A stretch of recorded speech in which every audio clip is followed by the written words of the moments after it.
It's worth cleaning your plant from time to time. Not only will this keep it healthier, but it also encourages you to check in with your plant gang to spot any signs of illness or unhappiness. Dust on your plant's leaves prevents sunlight from reaching them, which will affect their growth, and it can also block the pores on leaves, which suffocates the plant. I'd recommend cleaning the plant every month or so using a damp cloth. Plants with fuzzy leaves can be done with a soft brush.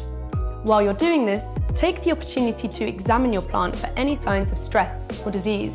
If there are dead, brown or yellowing leaves, you can gently remove them and trim brown leaf tips, making sure not to cut into the healthy part of the plant.